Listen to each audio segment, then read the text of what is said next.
Hello, hello, hello. I'm Andrew, and today I wanted to give you just a quick talk about being a landlord and give you an inside look as to like how my day went and exactly, what type of things you have to deal with. So today you can tell it's raining. I'm coming back home from court, and unfortunately I had to go to court because I had to evict somebody, right? Now, the eviction process isn't completely finished yet. Just because the judgment was awarded to me doesn't mean that the person's out of the house. This just means that I can file for something called a writ, and then afterwards, 2 to 3 weeks later, however long the bailiff takes to be able to get scheduled, I can go grab a team of people and do what's called a set-out. Now, this person hasn't been paying rent since July, and currently right now it's the new year. It's December the 30th. So they've made it all the way through July, August, September, October, November, December, right, without paying rent. And it just sometimes takes that long. In fact, to be honest with you, I wasn't going to evict them for paying rent. I was just going to end my contract with them. And they went ahead and they still didn't want to leave. I posted a 30-day notice on October the 27th. They didn't want to leave.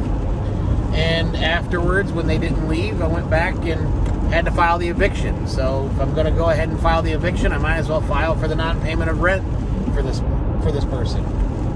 And sometimes, in life, that kind of stuff happens. And it's never a fun thing. And these are the things that you don't see on YouTube that are talked about, because everybody pays rent on YouTube. Everybody is, just showing their best selves. It's like Instagram or, all those social media platforms. Nobody has a bad day. But the reality is, being a landlord doesn't matter if you're in A-class, B-class, C-class properties. You're going to have points in time where you're going to have to evict somebody out of the house. And it's never personal, but it's not pretty. So, that was one aspect of something that happened today. The second aspect of something that happened today was, I had a situation where I had to inform another tenant that has 2 kids that, I'm selling their property. I would like to put it on the market, so I'm going to end their contract in March, and I'm going to put their property on the market and go ahead and sell, and that's in order to develop some cash. Well, this person does not want to leave and wants to continue on renting the property, but the reality is, if I sell it to an investor, I'm not going to get nearly as much money out of the sale as I will selling it to a couple that is going to build a family, an individual who can get a bank loan mortgage. That's the preferred way if you're selling a property. You're going to get the best deal there. I'm going to be real. Anybody who tells you any different, you see these, I call them scam artists on YouTube. They try to pitch to you that, they should be spending only 30%. They're just trying to take your equity in your home and steal it from you. I need to sell it because I need to get some cash capital in order to accommodate some bills that happened this last year. And, this person now feels like I'm putting them out on the street as well. So today, on this beautiful rainy day here in Northwest Ohio, I get to go ahead and one person I filed and won the eviction for, and the second person I had to tell them I'm ending the contract, and you could see it in their face how broken they were, right? Because they loved their home. So things happen, but being a landlord is not always pretty. In addition to that, recently, I just went ahead and found out that one of my houses had, siding off the front of it, and I went ahead and had one of my contractors go over and repair the siding only to fall through a section of the front floor. Now, this is a very funny situation because you'll start to see pictures here in the corner, right, to kind of, or at least, split screen so you can actually see what I'm talking about. But after they fell through the floor, right, in this section, I go ahead and I have them start ripping it apart. We get a dumpster over there, we start ripping it apart. And when you dig into a house, I don't care if it's a 2022 house or it's a 1922 house or even an 1822 house. You don't know what's inside until you open that wall or that floor. Just flat out. You don't know.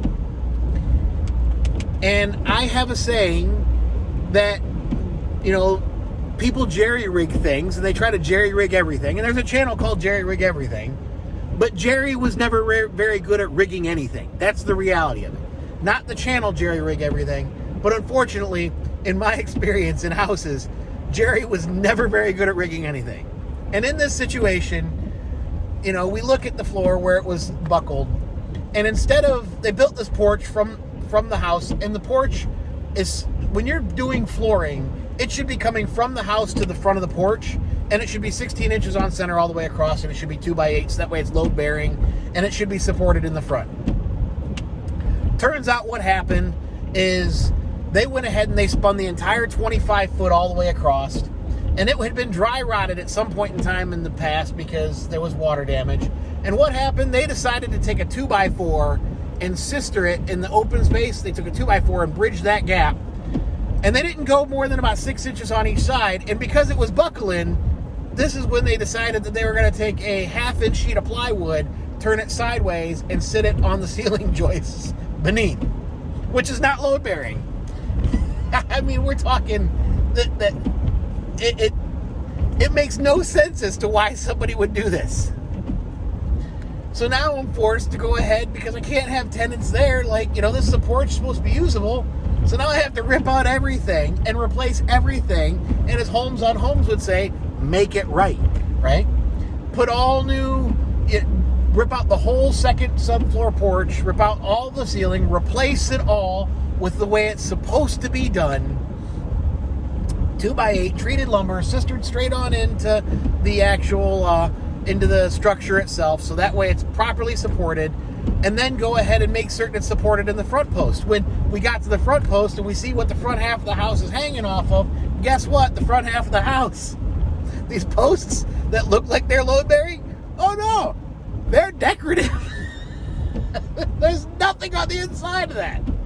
So now I get to jack up a house, jack up the front of the house, and put actual structure in each one of these posts. And I'm just like, who in their right mind? I don't care if this is, you know, 1776. Who in their right mind would think that would be a good idea? But anyway, I digress. My point is about this is it's New Year's, and sometimes things go wrong, and it's still crappy regardless if you do everything right and you treat everybody with respect, still things happen. And this is something that's not portrayed on YouTube. And as a landlord for the last 4.5 years, I can tell you, I think I've seen it all by now, right?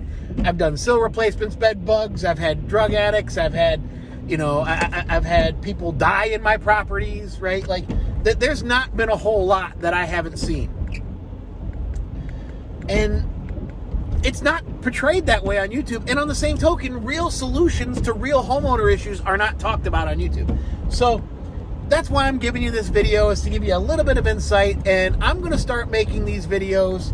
You'll see some crop up like this as I'm doing stuff, so you can see exactly what real life as a landlord, as a father, as a DIY guy myself is like, and get some real information.